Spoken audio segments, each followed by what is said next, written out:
बिहार में किसी भी व्यक्ति से बात कीजिए, वो कहेगा अधिकारियों का राज है, अधिकारियों का जंगल राज है।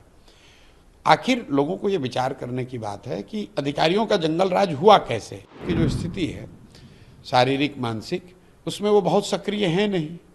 तो जो उनके इर्द गिर्द के सलाहकार हैं वही लोग चला रहे हैं कि वो लालू जी के लड़के हैं, इससे ज़्यादा उनकी कोई पहचान नहीं है। तो भाई लालू जी के लड़के हैं, इसमें तो कोई फ़र्क है नहीं। मैंने कहा कि वो 9th पास नहीं किए हैं, 9वां फेल है। तो भाई ये तो सत्य बात है कि बीजेपी का खुद का बीजेपी का कार्यकर्ता, एक एक कार्यकर्ता मान रहा है कि नीतीश जी के नाम पर चुनाव लड़कर जीत नहीं सकते हैं। लेकिन देखिए, कभी कभी नियति भी अपने तरीके से काम करती है। बीजेपी की मजबूरी ये है कि वो नीतीश को मुख्यमंत्री के पद से हटा नहीं सकते हैं, क्योंकि उनको दिल्ली में सरकार चलानी है, और उनको ये भी पता है कि नीतीश को मुख्यमंत्री रहते वो बिहार में चुनाव जीत नहीं सकते हैं। पॉलिटिकल पार्टी में आप लोग टर्न अराउंड होने वाले हैं, क्या होगा, कैसा स्ट्रक्चर होगा जन स्वराज का, क्या ये एक पॉलिटिकल रेवोल्यूशन होने वाला है बिहार में, क्या कहेंगे इसके बारे में आप?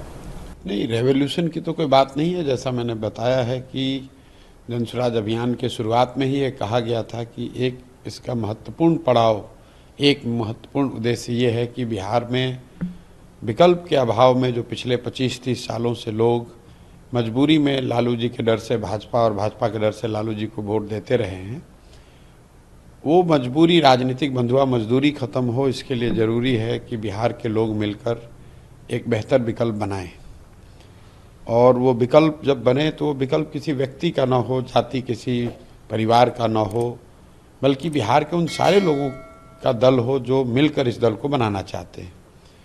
तो 2-2.5 साल के बिहार के इस अभियान के एक चरण की एक तरह से आप समझिए कि समाप्ति हो रही है, और उसका प्रतिफल है कि 2 अक्टूबर को बिहार में 1 करोड़ से ज़्यादा लोग मिलकर इस दल का नींव रख रहे हैं।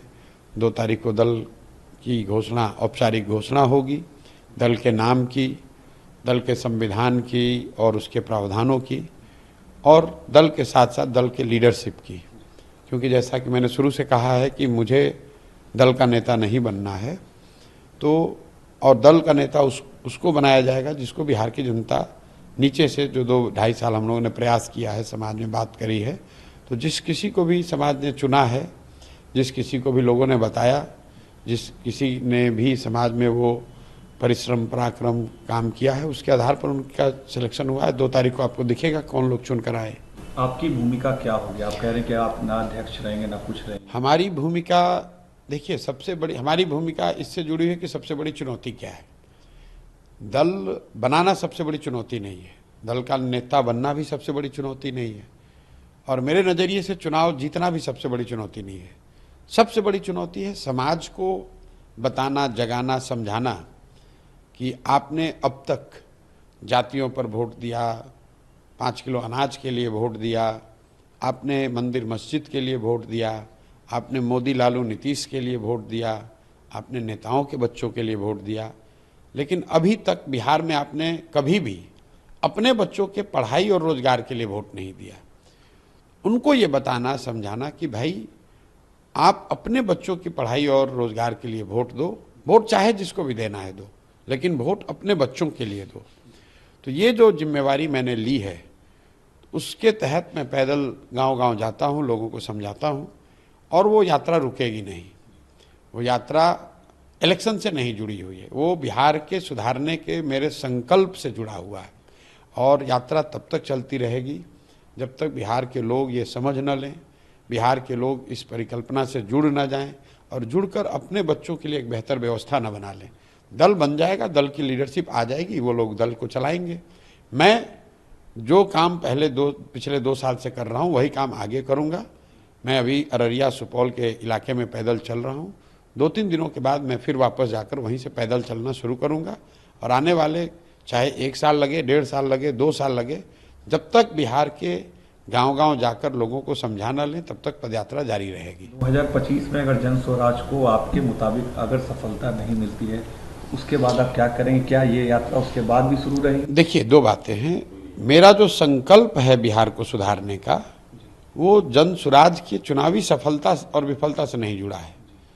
अगर मान लीजिए कि जन स्वराज को चुनावी सफलता मिल भी जाए, उससे बिहार सुधर जाएगा ये जरूरी नहीं है। दल तो हर बार जब चुनाव होता है कोई ना कोई दल जीतता ही है। चुनाव जीतना कठिन है, लेकिन चुनाव अच्छे लोगों के साथ जीतना उससे भी ज़्यादा कठिन है। तो मेरी भूमिका है कि जन स्वराज एक ऐसी व्यवस्था बने जो अच्छे लोगों की, सही लोगों की व्यवस्था हो, जो जब जीत कर आए तो सिर्फ विधायक और सांसद बनाने वाली मशीनरी न बने, बिहार के लोगों के जीवन में परिवर्तन लाने वाली व्यवस्था बने। और उस नज़रिए से मेरा प्रयास 2025 से नहीं जुड़ा हुआ है। जैसे अभी दल बन रहा है, फरवरी मार्च के महीने में दल का एजेंडा जारी होगा, जो बिहार के सुधार का ब्लूप्रिंट है, विजन डॉक्यूमेंट है, वो जारी होगा।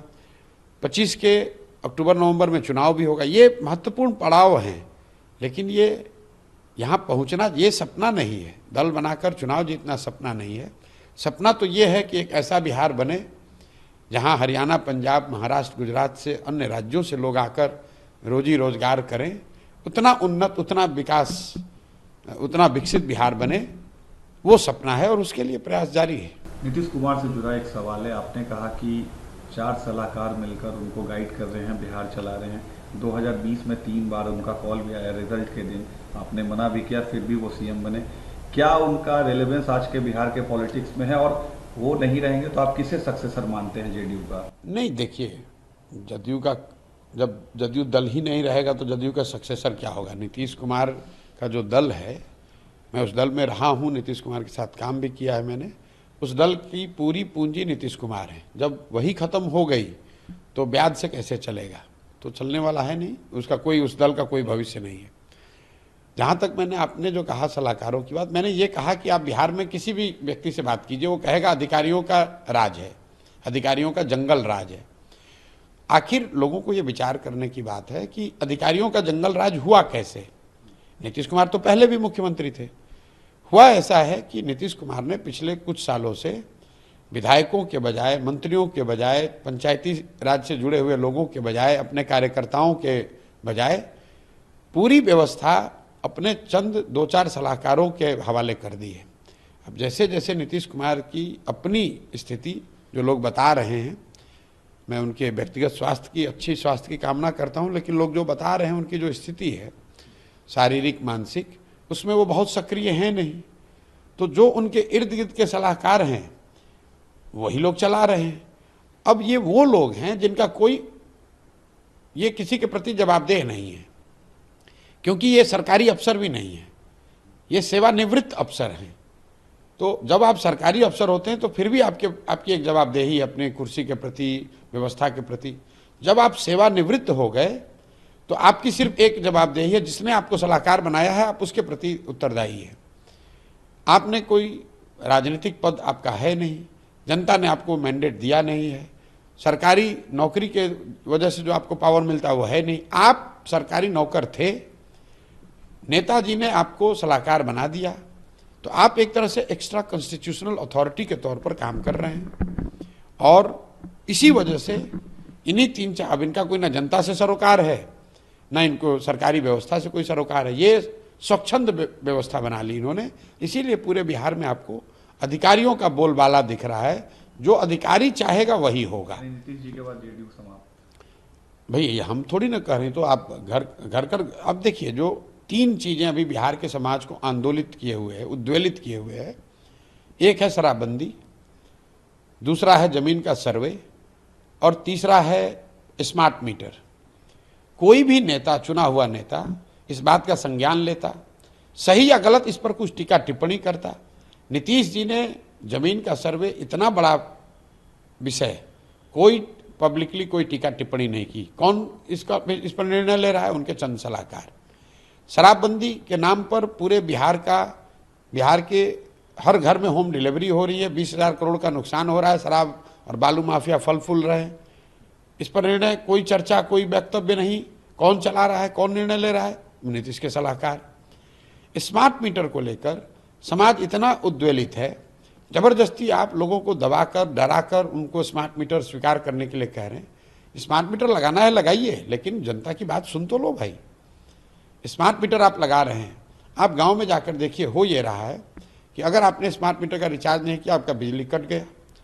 10 दिन के बाद अगर आपने पैसा जुटाकर मीटर को रिचार्ज करा लिया, लेकिन जो आपका फिक्स्ड कॉस्ट है वो लगना ही लगना है। तो 10 दिन के बाद जब आपने रिचार्ज कराया 1000 से, तो जो फिक्स्ड कॉस्ट है उसका 400-500 रुपये आपका कट गया, तो एक्चुअल रिचार्ज आपको 400 रुपये ही मिला। लोग नीचे परेशान हैं कि भाई एक तो पैसा नहीं उसके लिए, स्मार्ट बिजली कट गई। जब उसने पैसा जमा करके उसको रिचार्ज कराया तो आधा या आधा से ज़्यादा पैसा आपके फिक्स्ड कॉस्ट का की तरफ, मान लीजिए 15 दिन लग गया तो आधे महीने का फिक्स्ड कॉस्ट तो उसका ऐसे ही कट गया। तो इस तरह की जो बात है, एक तो निर्णय सही है गलत है एक बात है, दूसरा लोकतंत्र में जनप्रतिनिधियों का काम क्या है कि कम से कम जनता की बात आप सुनिए तो सही।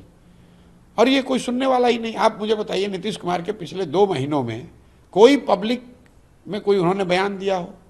4 नेता 4 सलाहकार उनको घेर कर ले जाते हैं, कुछ चंद लोगों से वो बातचीत करते हैं और फिर वहाँ से वो कोई पब्लिक में बयान नहीं, कोई पत्रकारों से बातचीत नहीं, किसी से कोई सरोकार नहीं, इसीलिए ये दुर्दशा हो रही है। आप आरजेडी लालू यादव और तेजस्वी यादव पर सीधा अटैक करते हैं, तेजस्वी के क्रेडिबिलिटी पर भी सवाल खड़े करते हैं।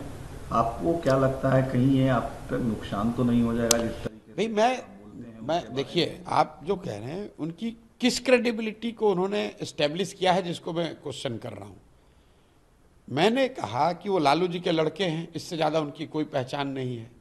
तो भाई लालू जी के लड़के हैं, इसमें तो कोई फ़र्क है नहीं। मैंने कहा कि वो 9th पास नहीं किए हैं, 9वां फेल है, तो भाई ये तो सत्य बात है। ऐसा तो है नहीं कि उन्होंने बीए में किया है, पीएचडी किया है और मैं गलत बोल रहा हूँ कि 9th फेल है। अगर वो उन्होंने 10वां पास किया है, बीए में किया है, तो उसका सर्टिफिकेट जारी कर दें, हम लोग देख लेंगे, मान लेंगे। तब मुझे उसको होगा कि भाई प्रशांत किशोर इनके क्रेडिबिलिटी पर का नुकसान करना चाहते थे। मैं तो सत्य बोल रहा हूँ। कई लोग ये भी कहते हैं भाई बिना पढ़ा लिखा आदमी भी तो बहुत समझदार हो सकता है, समाज में उसका योगदान हो सकता है। बिल्कुल हो सकता है, लेकिन अगर मान लीजिए आप नहीं पढ़े लिखे तो समाज में आपका क्या योगदान है वो बता दीजिए। दूसरी बात देखिए, कई लोग ये समझते हैं कि मैं ये कह रहा हूँ कि वो 9th फेल हैं इसलिए काबिल नहीं, ये बात नहीं है। काबिलियत का पढ़ाई से कोई सीधा सरोकार नहीं है। पढ़ा लिखा व्यक्ति ज़्यादा बेहतर अपनी बात को रख सकता है, इन्फॉर्मेशन को प्रोसेस कर सकता है, लेकिन ये जरूरी नहीं है कि पढ़ा लिखा आदमी काबिल ही हो। ये बहुत हद तक संभव है, बिना पढ़ा लिखा आदमी भी काबिल हो सकता है।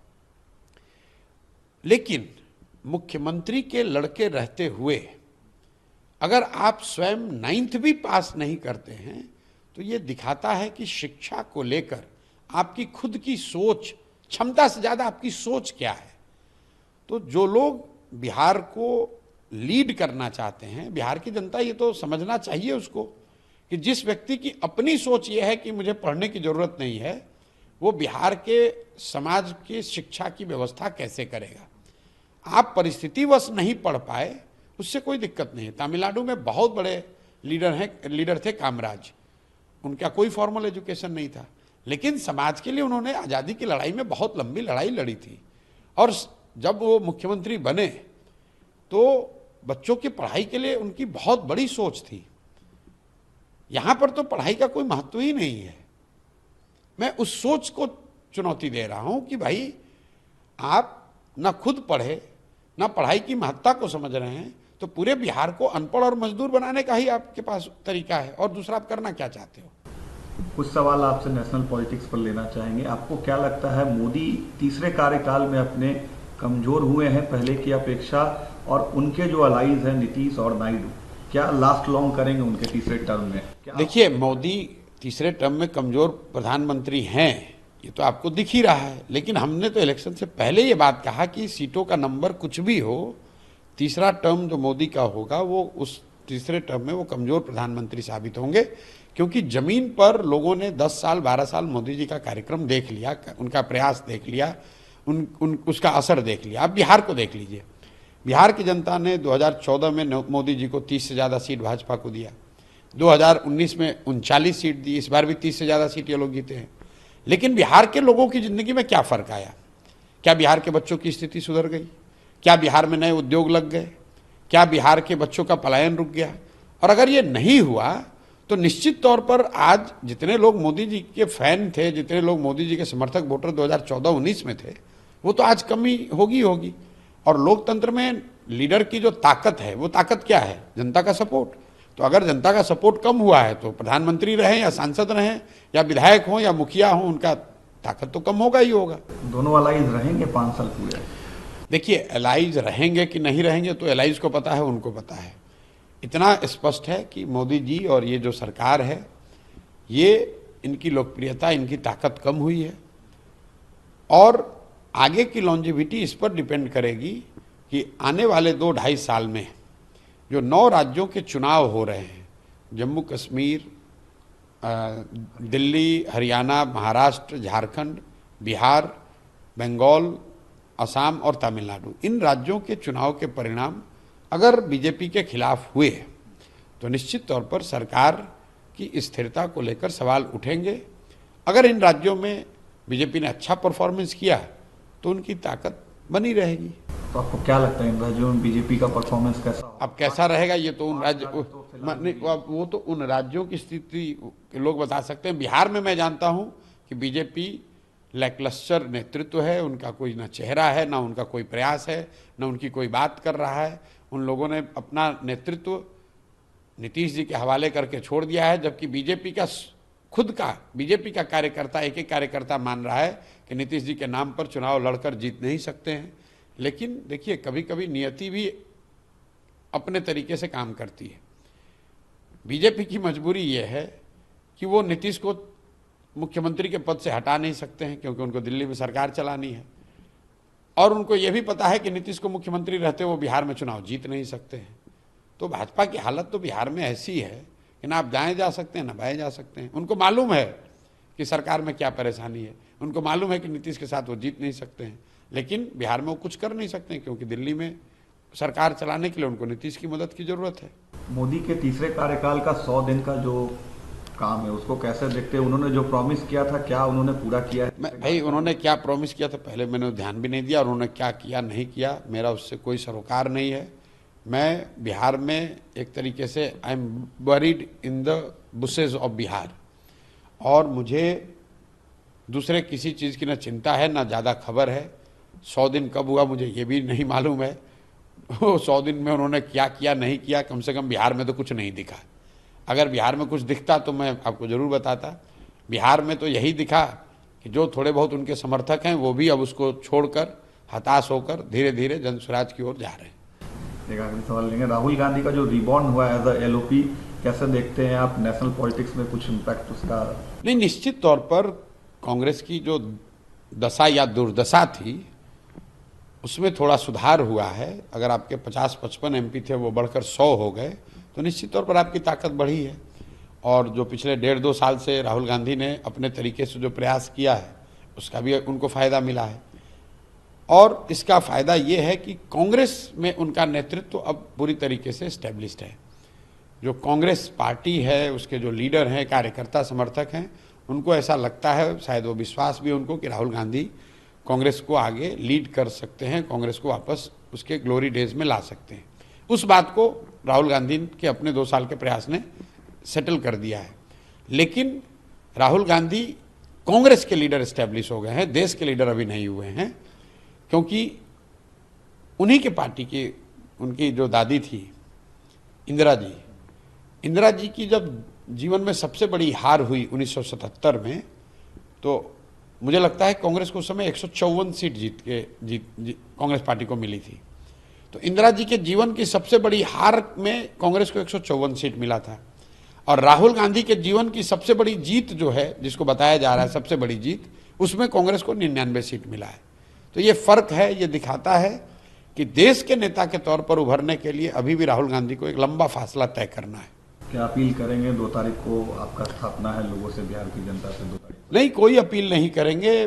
जो अपील पिछले 2-2.5 साल से करते रहे हैं कि आप एक बार अपने बच्चों के लिए जगिए, बिहार की व्यवस्था को सुधारने के लिए। ड्राइंग रूम में बैठकर, दुकान पर, चौक पर बैठकर चर्चा करने से नहीं होगा। अगर आप बिहार में व्यवस्था सुधारना चाहते हैं तो आगे बढ़िए, जुड़कर कंधा लगाइए। जब तक बिहार के लोग खुद से प्रयास नहीं करेंगे तो दूसरे लोग, कहीं केरल से, तमिलनाडु से लोग आकर बिहार नहीं सुधार सकते हैं।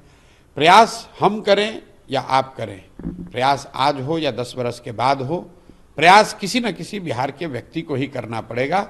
इसलिए मैं इतना ही अपील करूंगा कि अगर आप अपने और अपने बच्चों की बेहतरी चाहते हैं तो बिहार में नया विकल्प, जो जनता का विकल्प हो, एक बेहतर भविष्य की गारंटी हो, इस विकल्प को बनाने में अपना कंधा लगाइए, आगे बढ़िए। पैसे की, जाति की, बाहुबल की, इस तरह की चिंता न करें। एक बार आप साथ में आएंगे, जन बल के आगे कोई बल नहीं है। अगर लोग साथ में आएंगे तो मेरा पूरा यकीन है बिहार में नई व्यवस्था बनेगी, बिहार के बच्चों के भी जीवन में खुशहाली आएगी, बिहार में भी एक नया सवेरा होगा।